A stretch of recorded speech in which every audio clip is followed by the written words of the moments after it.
So you've got the dream, the vision, the hustle, but your bank account is looking real humble. Good news is you do not need money to start a business. You need strategy. So in this video, I'm going to be sharing with you 7 steps to start your business with $0 and real life examples from people who did it themselves. Stick around to the end and I will share in this video a step that is a game changer that'll really help you scale up fast without going broke. Grab something to take notes and let's dive in. So step number 1, start with skills, not stuff. This is the easiest way to start your business with $0 and turn your skills into services. No inventory, no website, just you. Solving a problem that others are experiencing and want some help navigating. Trust me, there are people that need what you have to offer. Maybe you're great at writing, organizing, coaching, or design. Someone out there needs that, and they will pay you for it. There are people who relate directly to what you have to offer based on your unique qualities as it relates to them. So they will prefer to pay you over someone else that may offer something similar.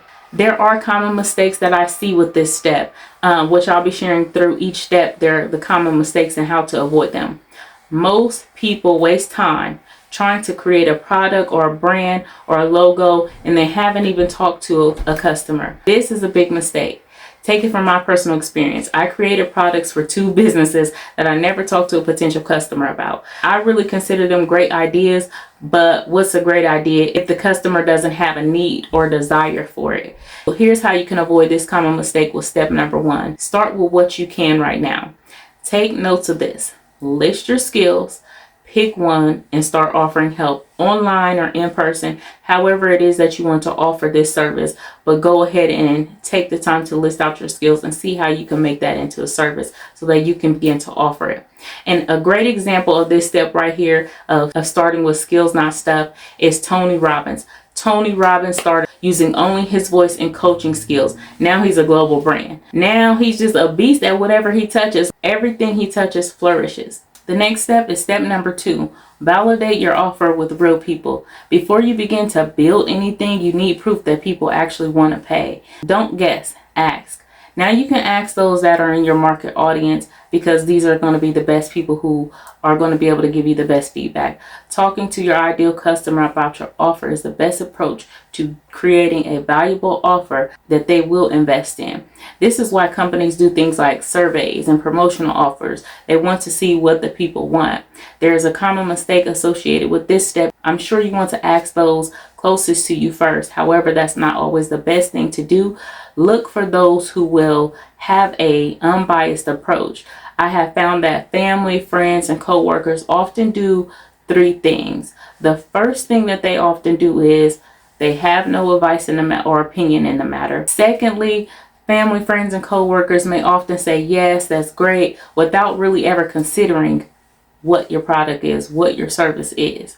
Or number 3, they'll shoot your dreams down altogether for different reasons. Like they may not understand what you have to offer because they aren't your ideal customer. People spend weeks making a course or writing an ebook that no one asks for, or they just ask friends for feedback who just say, it's great. It's a great thing that you're doing this. This is going to be a great book. But those people are the same people that never buy it. This is how you can avoid the mistakes associated with step number 2. Reach out to people online. Offer to solve a small problem for free, for a low cost in exchange for feedback. Use polls, DM combos, or trial versions of your services. A great example of this is Daymond John, the founder of FUBU. Started sewing hats and shirts in his mom's house in Queens and selling them on the streets to test to see if people wanted them. So before launching FUBU, he actually validated the idea with real customers, not just friends or family. Daymond's journey started local and humble, and he just always emphasizes testing the market before investing. His story is highly relatable and grounded in service and smart action. So do take this step and take this advice as you are starting your business. Before we dive into the next step, if this video is already helping you, do me a favor and pause for 2 seconds and hit that like button, and make sure you hit that subscribe button so you don't miss more videos like this one. All right, now let's keep going on to step number 3, which is use free tools and platforms. Use for free tools and platforms. Remember, the goal is to keep things at zero when you're starting. So you have no money, no problem. Contrary to what you might believe, you don't need a website yet. Use YouTube, Facebook, Instagram, LinkedIn, TikTok, wherever your people show up. Again, remember, you are here to solve a problem for your audience, for your customer, for your client, however you may see them. So you should show up in the places that they are and offer them value. Of course, there are common mistakes that I see here with this step. For instance, waiting for perfect branding or spending $500 on a website that you are not ready for. Let me tell you the real here, okay? I spent so much money and time on things that could have been more useful in other places. Spending money on websites and things that were not needed at that time. You do not need a website right now when you are starting off, because it's what we think we should be doing. We do it. So no, don't take that route unless 100% that you need it for whatever you're doing in business right now, okay? Right while you're starting. You can avoid this.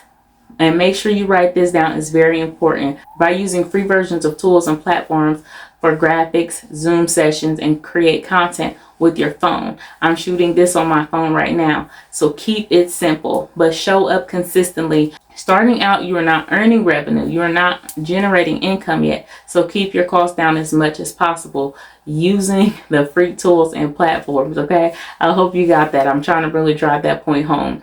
So a great example of this is this woman here, Tabitha Brown. She just started sharing her vegan recipes from her kitchen on TikTok and went viral. All from her phone with zero budget, y'all. Zero.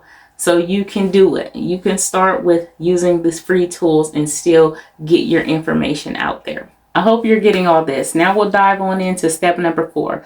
Sell before you build. This is a golden rule. Make money first, build later. Sell your services or products and ideas before investing in time or tech. It's expensive. I also heard Andrew Tate mention this before. This is a really valuable step right here. Your money is a valuable resource. You don't want to exhaust your resources pouring into unnecessary expenses. And of course, there's a common mistake that I see with this step also when individuals are starting their business, which is new business owners tend to spend months building out a course or a brand, but never sell a thing. And being totally transparent, I had to learn this the hard way, and that's why I'm trying to save you the troubles. Seriously, when I first started my second business, I spent so much time, so much money on marketing materials, my website, products, and other things that I thought I had to do. And that was just not the case. If I could have had a mentor or a coach that I could have learned this from, then that would have been great. It would have been so nice to have that support. So I want you to get this. I could have spent that money on a nice vacation, spent that time on a nice vacation, or actually invested in getting help from someone who actually had the results that I wanted. So I'm just saying, of course, I'm going to give you a step on how you can avoid this. Use Google Docs or something of the sort to outline your offer. You can use PayPal or other service providers to take payments. You can deliver your you can deliver your services live or via email, and boom, that's a business. Do not overcomplicate starting your business for $0. Okay, we're keeping this cost at zero. Malik Till is a prime example of this. She built the Curlbox subscription business. She sold the idea of it through storytelling and waitlist. She didn't have a warehouse. She didn't have a product. She had a vision, clarity, and a customer need that she knew she could meet. Reading up on her story, Malik Till is a practical, transparent entrepreneur who shares honestly about starting lean, focusing on value over polish, and letting the audience lead the build. And her message is definitely powerful for aspiring founders like yourself or aspiring business owners like yourself. Okay, so going on to the next step, number 5, leverage free marketing.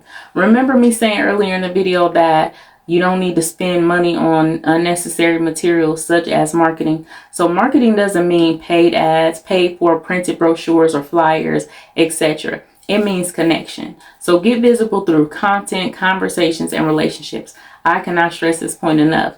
There's a big mistake that I see that happens with marketing that business owners do when starting out, which is DM blasting or waiting for the algorithm to save them. Please do not do this. Okay? When you do this, if you go in sending links and DM blasting somebody, it may send that person running another way. Another consideration here is if you are living in certain areas, going through blasting people's emails, it could be against the law. So please don't do it. Your customers genuinely want to see that you have value to offer them. Here's how you can avoid this mistake. Is going in, commenting on posts, sharing tips in groups, really showing up and adding value in spaces that your clients, your customers typically show up. Again, I said get visible in those places.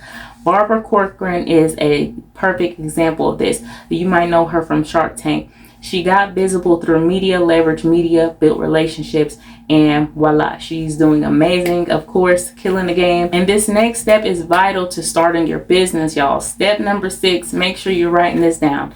Keep it legal and lean. Start simple. You don't need an LLC right away. LLCs cost. Just keep good records and know your local rules. Paying for an LLC right now will be an expense that you can actually invest in at a later time. And you can claim that on your taxes, by the way. So let's save that expense for when it's actually needed. And common mistakes that I see with this step is overcomplicating the business side and avoiding the money talk altogether. Listen, honey.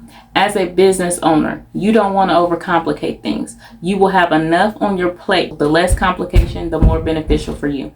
You also have to be confident about talking about money. Your business needs resources to thrive, and money is a resource. It's just plain and simple. Money is a resource. So this is a good tip of how you can navigate this part of step number 6. Is use free accounting tools like Wave or Google Sheets. Learn the basics of business structures, and please tell me if you would like to learn more about business structures. I will be happy to do a video about that for you. Just let me know in the comments if you'd like something about that. And something valuable that I learned with this step is Steve Harvey shared how not knowing his business finances nearly ruined him. So learn from that, learn your numbers. Even if starting small, you want to know your numbers. Now for the game-changing step that you have been listening for. Step 7, reinvest your first profits. This step right here is a game changer. I hope that you are really getting these notes.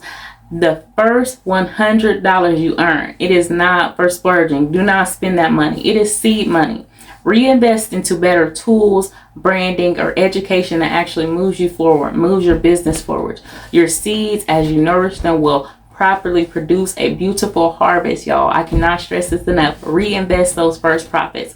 Common mistakes that I see here. You know, we got to have a common mistake that happens. Then I want to educate y'all on this, get this information so that you do not make this mistake, which is blowing the first profits or over investing in things that you are not ready for. Your first profits will look more pleasing to you if you reinvest in your business intentionally. Get that word down, intentionally. This is a must as a business owner. Your bottom line will reflect your relationship with money. So here's what you can do. Prioritize smart growth. Buy tools only when you need them. Don't spend to look successful. Spend to serve better. Hear that again and take this note. It's very important. Don't spend to look successful. Spend to serve better. If you look good outwardly, everything over here looks polished, inwardly your business is drowning and you aren't serving customers, what is your value? Ask yourself that. So I will share this with you. For example, when I started my coaching and consulting business, I reinvested my first profits back into my business so that I could serve my clients' needs more efficiently. Whenever you pour back into your business to provide high quality service or products, whatever it is that your business has to offer, it makes you a better professional and enhances your business, which makes your customers happy and they're happy to come back to you. Your customers are also happy to share your services or your products, which of course, ultimately, this grows your business. Word of mouth is very powerful. So you want to make sure that you're reinvesting those first profits back into your business. So there you go, 7 powerful steps to starting your business with $0. No loans. We didn't discuss any loans. No excuses. Just smart strategy and consistent action. Each one of your actions, each one of your steps will lead you into making sure that your business is successful. Let me know which step you are on right now. Drop a comment below, and if this helped you, don't forget, like and subscribe and share this with someone who's sitting on a business idea but waiting for money to show up first. Your dream is possible and you do not have to wait to start.